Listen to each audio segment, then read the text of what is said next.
Buenas tardes a todos. Well, what a week it's been so far here in Spain. We know that we've heard we had a massive power cut on Monday, which took out the whole of Spain, all of Portugal and some bits of France. And the thing that amazed me most about it was just how much of a panic people seem to get into. You know, the power went off, and it sometimes trips in Spain. It's just one of these things you have to live with, but it's never off, you know, for any more than sort of 10 minutes or so. We've only had a couple of power cuts in the 2 and a bit years we've lived here. So you kind of don't panic, you just think, well, everything will be okay. The bizarre thing was that happened really quickly after it is that the internet and the phone signal went down as well. And that was unusual. So all of a sudden we had no power, no phone signals, no internet, and really had lost communication with anybody outside of our street. So it kind of forced us to do the old-fashioned things that you did, like talk to your neighbours and read a book, and other things that don't involve electricity. In actual fact, you know, we sat outside having a wee blether to our neighbours, and some of them are a wee bit panicky, but I tend not to get excitable or worried about these things, because it's outside of my control, and if it's outside of my control I don't worry about it, because I can't do anything about it, so what's the point of getting wound up?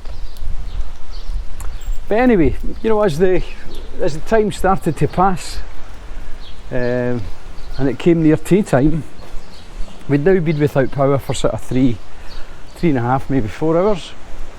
And then we thought about, right, okay, no electricity, what are we going to do for some food?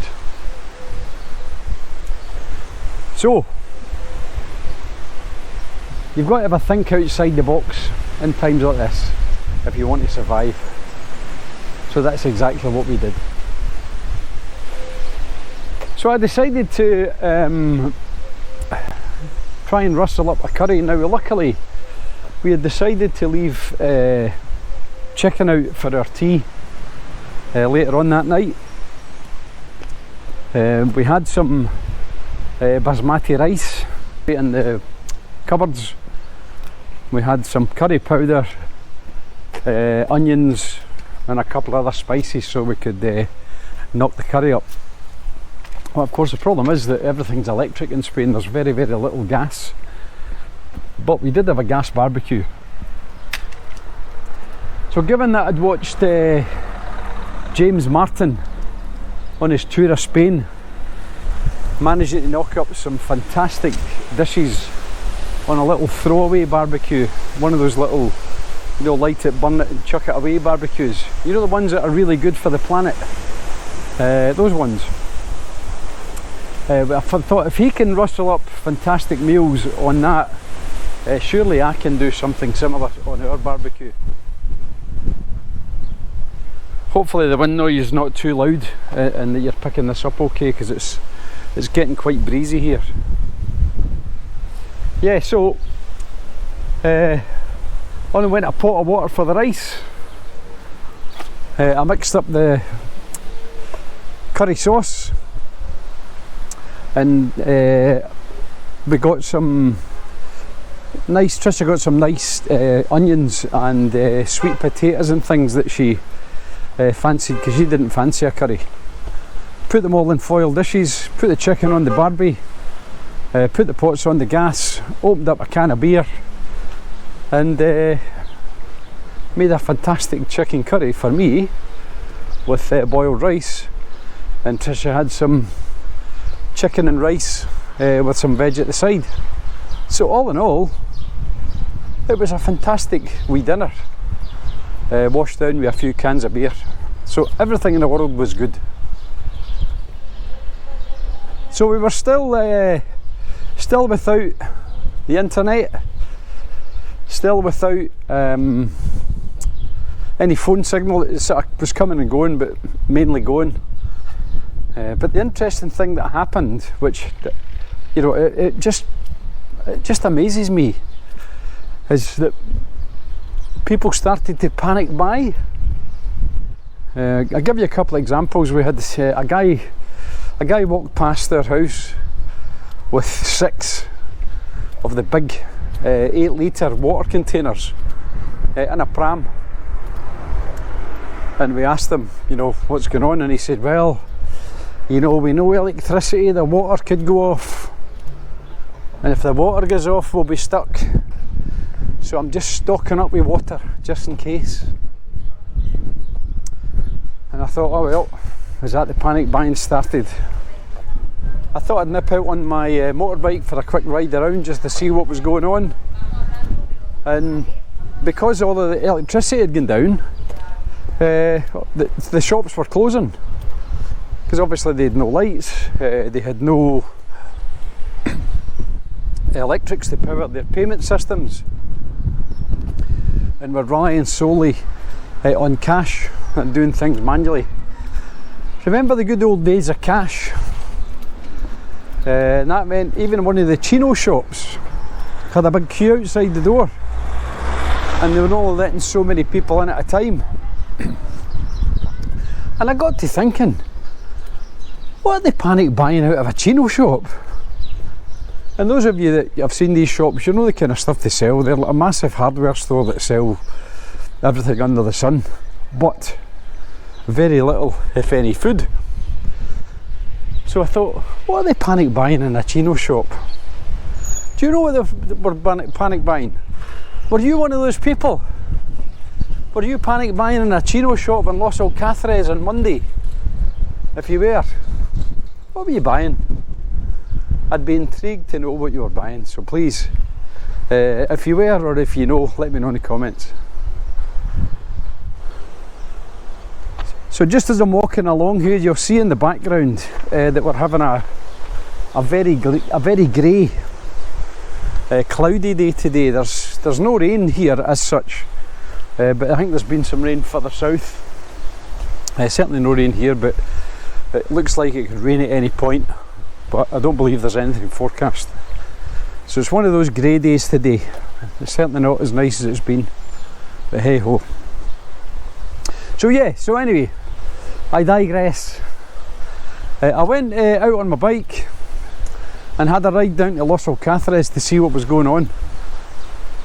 And the petrol station on the main street in Los Alcázares had queues of people up both sides of the road trying to panic buy petrol. We've seen people with a dozen loaves. We've seen people, and I couldn't believe it when I seen it, but there was actually people. Remember the great toilet roll shortage of 2020 for COVID, where every man and his dog for some reason thought toilet rolls were going to go in short supply during COVID, so they bought everyone under the sun. There was people with trolleys full of toilet rolls. Now, a couple of things about that. First of all, I don't know where they thought they were going to keep all this bread fresh, because if your freezer and fridge is out, you're never going to keep bread fresh overnight. Especially those of you that have eaten Spanish bread will know what I mean. You know, it's really fresh and it's soft. It's beautiful when you first buy it, but next day you could use it to mix concrete. It's solid. So I don't know why they were panic buying bread, but I don't know, they must know. And then the second thing was, what is it with toilet rolls? You know, what happens to people when they start to think, oh, I better panic buy toilet rolls because I might not be able to get any. But hey ho, that's just people for you. So yeah, lots of people seem to get in a panic, seem to get their knickers in a twist and start to worry about things. And you know, the odd time we did get the phone signal back up, WhatsApp was just full of messages, people saying, what's going on, what's happening, when's the power going to be back on? It's like they just couldn't cope without electricity for, you know, for a few hours or overnight, and certainly couldn't cope without the internet. So I just wonder what's happened to the human race. You know, well, certainly at my age, you know, I'm 66 now, and I was brought up with stories about how great Britain is, and Britain with its stiff upper lip, and how our grandparents had to survive through the Blitz and the war and get by with next to nothing, which they seem to do quite nicely. Modern day people can't even cope for a few hours without a bit of electricity or a phone signal. My, how times have changed. Our wee grannies and grandas must have been turning in their graves if they were able to see this. But anyway, thankfully, you know, the power came on for us late at night, and I think for most of Spain by middle of the next day. But the phone still was very sporadic, and the internet just wasn't playing at all until middle of the next day. But guess what? We all survived. We all got through it. It wasn't a big deal. But boy, did people panic. So, what happened next? Well, now we've got the conspiracy theorists all lining up now with their theories all over the internet and all over YouTube, and it's so far it's been a cyber attack. They've reckoned it's been a cyber attack because Spain had offered its support to the Ukraine or Korea, or I don't know, somewhere. Somebody in Spain had said that it's because Spain's now offered its support to another country that they've had a cyber attack. I'd love to know where they get the information. It always amazes me. The other big theory is, oh, it's that Vladimir Putin. He's done it.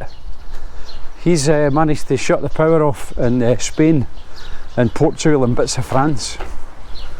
Now why he would do that, I don't know, but again, the conspiracy theorists seem to know. So if you know why Putin would do that, just give us a shout, let me know. You know, we're all keen to know, we just want to be educated. And if you've got a source that can back these things up, I'd be really, really pleased to see it, if you could. But you know, why let the truth get in the way of a good rumour? That's what I always say. So, what's the official line? Well, so far, the Spanish government are still being very, very cagey about the whole thing.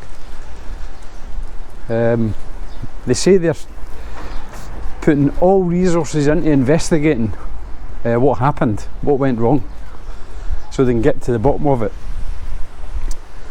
But the only explanation that's coming out is that it was a rare atmospheric phenomenon that caused it, and it's something to do with a more than 10-degree swing in the temperature, combined with winds that appears to have caused the power line somewhere to vibrate to the extent that two of the conductors have touched each other, or some technical thing like that, and that's what's caused the blackout. The system shut down because these two cables that should never touched have actually touched. So that's the kind of official information that we're getting. How true is it? Who knows? And just to finish, this one off about the electricity before we talk about the next big disaster that happened the following day. We had, I've read the report now that it would appear that what they're saying is, and again this is a source from the internet, it appears that the explanation that's coming through now is that Spain proudly announced on April the 16th that it had managed to cover 100% of Spain's electricity needs using solar power, and that was being heralded as a great success on April the 16th. Now, isn't it strange that they announced that and then 12 days later the whole thing collapses? And when you further read that report, it's suggesting that, you know, the cycle of electricity relies on constant drain and constant top up just to keep it stable effectively. But it would appear that there was a massive current injection, let's call it, of solar energy into the system, which was outside the parameters had been set up, and they're saying that that's what's caused it.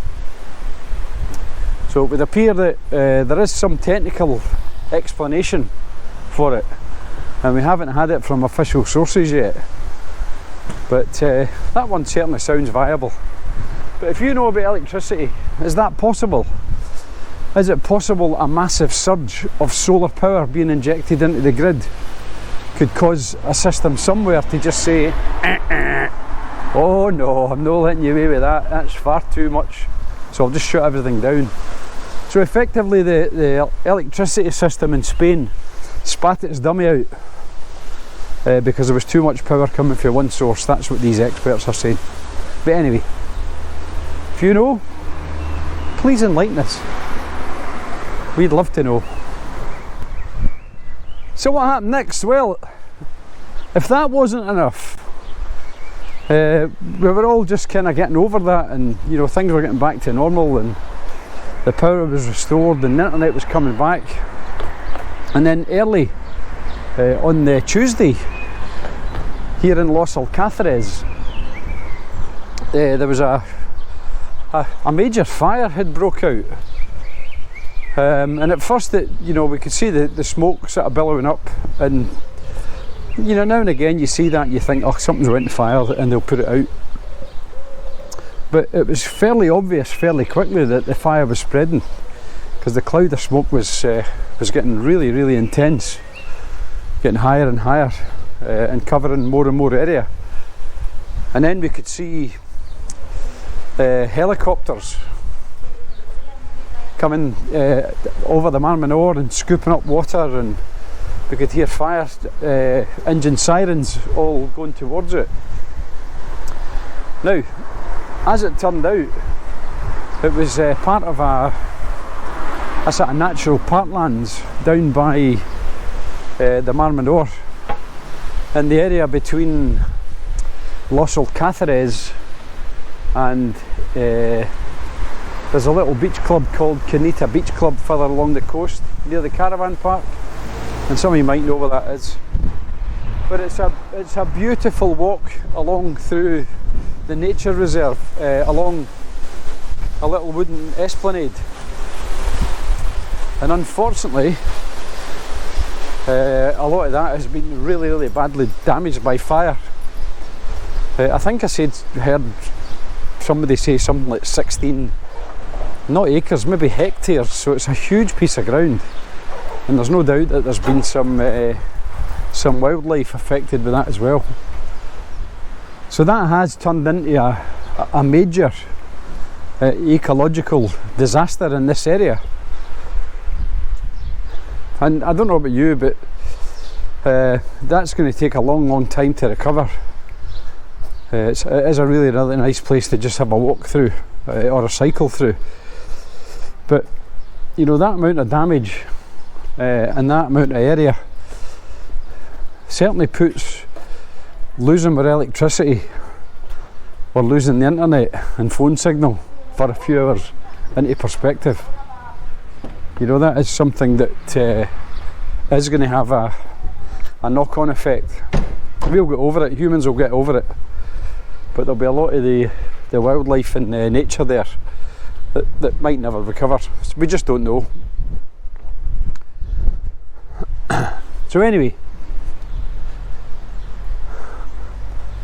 I just thought I would share my thoughts. I've seen loads and loads of videos about the power outage and what people did to pass their time. You know, we had a few hours actually where it was quite nice to just sit with our neighbours and blether. They were desperate for a cup of tea, and we were able to then boil up a kettle on the barbie and give everyone a cup of tea in the little courtyard where we live. So we pulled our resources and we made it through. We got the internet back, we got the phone signal back, but it's going to take a lot longer than that for the parklands to recover, and I hope they do. And thankfully nobody was injured. Nobody was actually hurt or injured during the fire, so, and I take my hat off to the fire service. You know, these guys worked really hard to try and get that fire under control, and it did take them several hours to do that, so hats off to you guys, big thanks for that. So there you have it, just my thoughts on some of the disasters that were happening this week. Big power outage on Monday, no internet, no telephone all Monday night. Tuesday, massive fire on Tuesday all through the afternoon into early evening, and really all we needed on Wednesday was a plague of locusts to round off the middle of the week, but thankfully nothing has happened so far. Oh, and tomorrow's a red day, so everything's shut. So 1st of May tomorrow is a red day in Spain. So not only have the supermarkets lost all that stuff in their shelves, they're now shut tomorrow, where they won't be able to make it back up. But that's part of living in Spain. It's one of the reasons why we love it. And if you live in Spain, you'll soon get used to red days. So as always, thanks for listening to my ramblings. Thanks for liking and subscribing. And if you haven't done it already, what's keeping you? Just click on the subscribe button. It's completely free. It doesn't cost you anything, and you won't get bombarded by rubbish. You know, it doesn't capture anything other than allowing you to see the next videos when I post them. So please click on the subscribe button and give it a wee thumbs up.